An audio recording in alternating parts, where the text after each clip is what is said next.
Big Boss season 9ல் மிகப்பெரிய அளவில் சில விஷயங்கள் நடந்து வந்துட்டுருக்கு.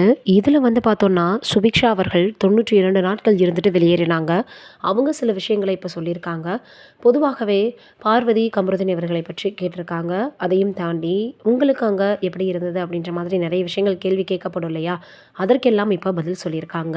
இவங்க என்ன சொல்லியிருக்காங்க அப்படின்னா, சாண்ட்ரா அவர்கள் மிகப்பெரிய அளவில் நல்லவங்க தான், எனக்கு பிடிக்கும். ஆனா, அவங்க கமருதீன் அவர்கள் கால்ல விழுந்தப்போ எதுவுமே ரியாக்ட் பண்ணல.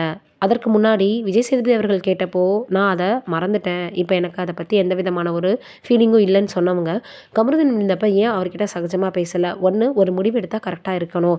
இல்ல அப்படின்னா அத வெளியில சொல்லக்கூடாது. வெளியில சொல்லிட்டு அதுக்கேத்த மாரி நடந்துக்கணும். ஆனா, அவங்க நடந்துக்கிட்டது மிகப்பெரிய அளவுல கஷ்டமா இருந்துச்சு அப்படின்னு சொன்னாங்க.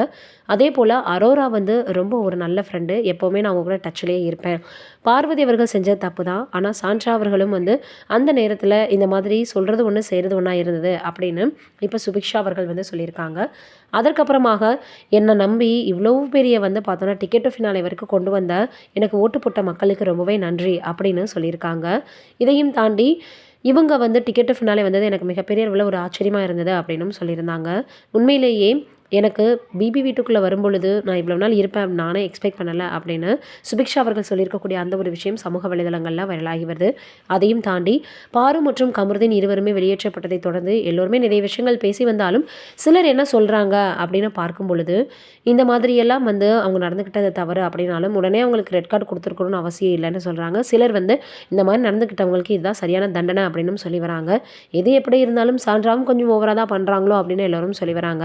இப்போ அடுத்ததாக பணப்பெட்டி டாஸ்க் இருக்கு. அதையும் தாண்டி அடுத்து ரீஎன்ட்ரி பார்த்தோன்னா, அதாவது இப்போ சாண்ட்ரா அவர்களுடைய ஹஸ்பண்ட் வரப்போறாரா? அப்படின்ற மாதிரி எல்லோருமே சொல்லி வந்துட்டுருக்காங்க.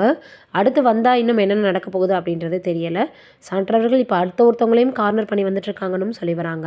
இப்போ சுபிக்ஷா அவர்கள் பிக் பாஸ் வீட்ட பற்றி பேசியிருக்கக்கூடிய விஷயங்கள் ரொம்பவே அதிகமாக பார்த்தீங்கன்னா பேசப்பட்டு வந்துட்டுருக்கு.